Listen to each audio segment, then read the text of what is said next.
बाद में नहर पर से फोन आया, हमारे भाई में रहते हैं, फोन किए हैं तो घर से सब लोग गए हैं, तो सब लोगों को मार कर हमारे बच्चों को मस्जिद में बैठा लिया, मस्जिद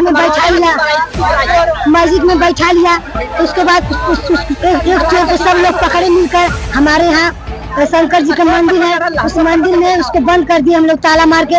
और पिपराइच थाना के जो पुलिस आए हैं कह इसको छोड़ दो, इसको छोड़ दो। वो सब बच्चों को नहीं खोज रहे, हमारे बच्चा कहाँ गया, वो सब करे चोर को छोड़ दो, चोर को छोड़ दो, चोर को छोड़ दो। 30-35 लोग थे, खाली चोर को छोड़ने की बात कर रहे थे। पिपराइच क्षेत्र पे हमारे बच्चों को मरवाए, हमको इंसाफ चाहिए। पिपराइच क्षेत्र जितने पुलिस है सबको सस्पेंड किया जाए। माननीय योगी आदित्यनाथ जी, आपने जगह जगह कभी आपको जब भी मौका मिलता है तब आप उत्तर प्रदेश की बातें और उत्तर प्रदेश के प्रशासन, उत्तर प्रदेश के बुलडोजर और उत्तर प्रदेश के माफियाओं को मिट्टी में मिलाने वाली बात हर जगह करते हैं, हर प्रदेश में जाकर करते हैं। जहां बीजेपी की रैली होती है, बीजेपी का जहां चुनाव होता है, वहां आप जाते हैं, वहां पर आप कहते हैं कि हमारा उत्तर प्रदेश राम राज्य बन गया। हमारे उत्तर प्रदेश में बहन बेटियां 11-12 बजे रात को आ जा सकती, कोई गुंडा माफिया उन्हें छेड़ने वाला नहीं। आप कहते थे गुंडे हमारे यहाँ तो अब आलू और सब्जी की दुकान चलाने लगे। सब बेकार है, ये सारी बातें बेकार हो जाती है जब आपके खुद जहाँ से आप 2-3 बार 4 बार सांसद बनते हैं, और वर्तमान का सांसद भी आपका है गोरखपुर, और वर्तमान सांसद गोरखपुर के रवि किशन है।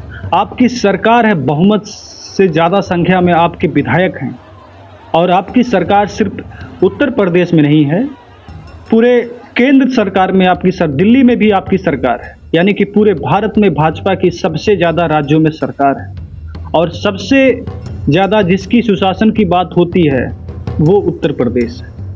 लेकिन आपके गांव और आपका जो खास क्षेत्र है जहां से आपकी राजनीति शुरू होती, वहां पर इस तरह से घटना होती, और आप कहते हैं कि हमारे यहाँ माफिया राज, गुंडा राज खत्म हो गया। कहां से खत्म हो गया?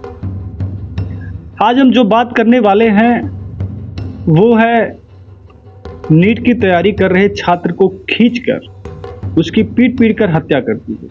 लाश को घर से 4 किलोमीटर दूर फेंक दिया गया। 4.5 घंटे बाद घर वालों को छात्र की खून से लथपथ लाश मिली, उसका सिर कुचला हुआ था।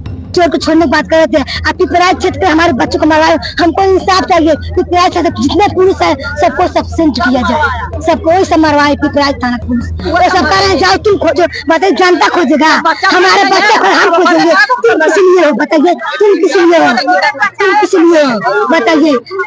पुलिस टीम पर टीम बुलाती रही, टीम पर टीम बुलाती रही, लेकिन बच्चे खोजने कोई नहीं गए।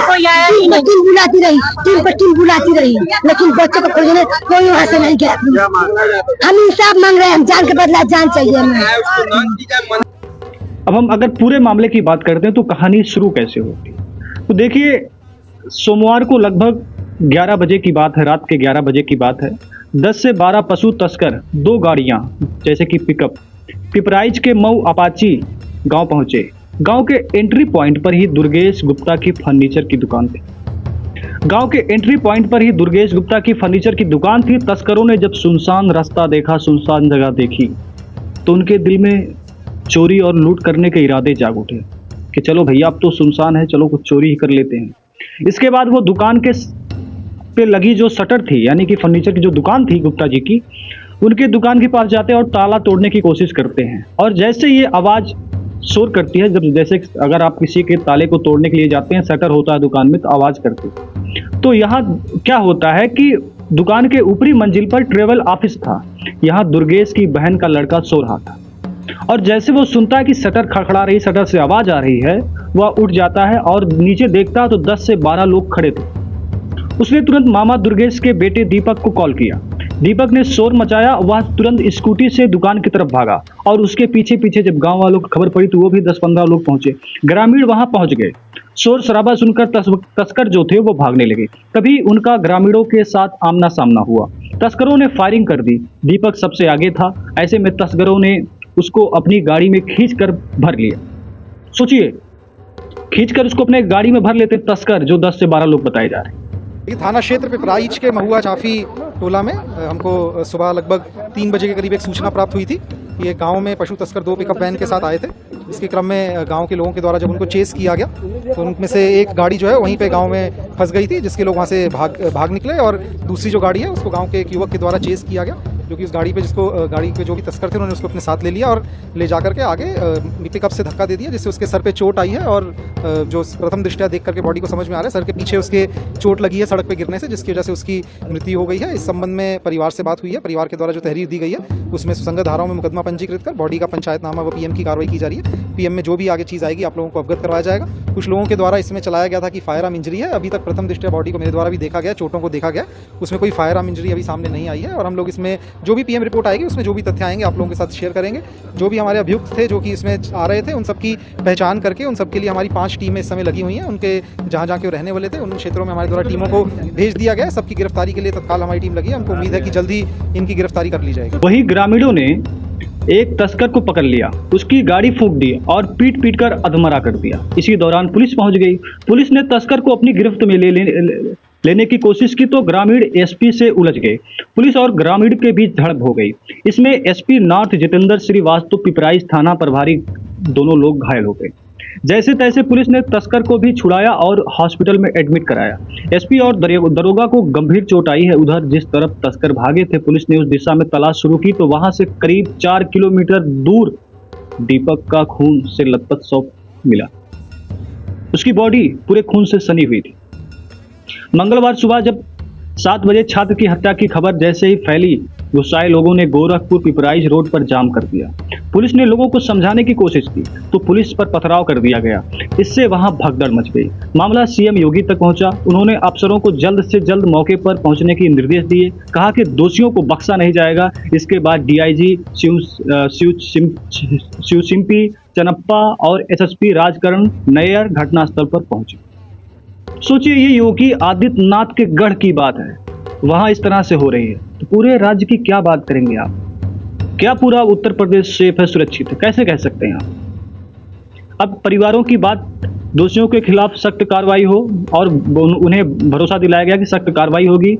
इसके बाद धरना खत्म करने के लिए राजी हुए। करीब 5 घंटे रोड खुला। वहीं छात्र की मां और पिता का रो रो कर बुरा हाल है। मां ने कहा कि बेटे के हत्यारों को जान से मार दिया जाए तभी हम लोगों की शांति मिलेगी। यानी कि उसकी मां कह रही जिस तरह से मेरे बेटे को मारा गया है उसी तरह उनको भी मारा जाए।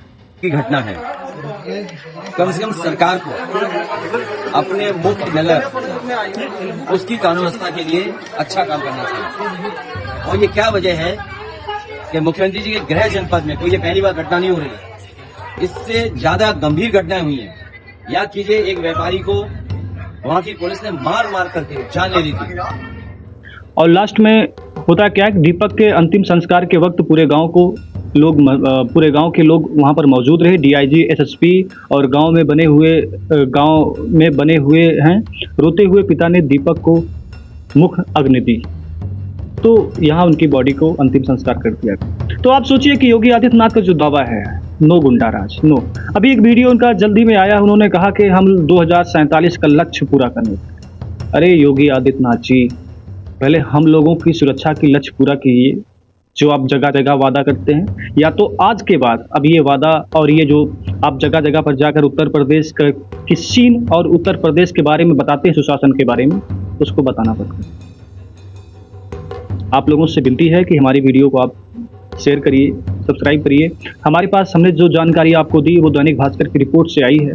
हो सकता है इसमें कुछ चीज़ें गलत हों या हो सकता है कुछ चीज़ें छूट गई हो, तो आप लोग उसके लिए हमें क्षमा करिएगा, क्योंकि अभी हम उतने बड़े रिपोर्टर हैं नहीं कि हम वहाँ तक जानकारी ले सकें। स्रोतों से, खबरों से जो जानकारी मिलती है उसी पर हमारी ये वीडियो आधारित होती है। आप सभी का बहुत बहुत धन्यवाद अगर आप लोगों ने यहाँ तक हमारी वीडियो को देखा है।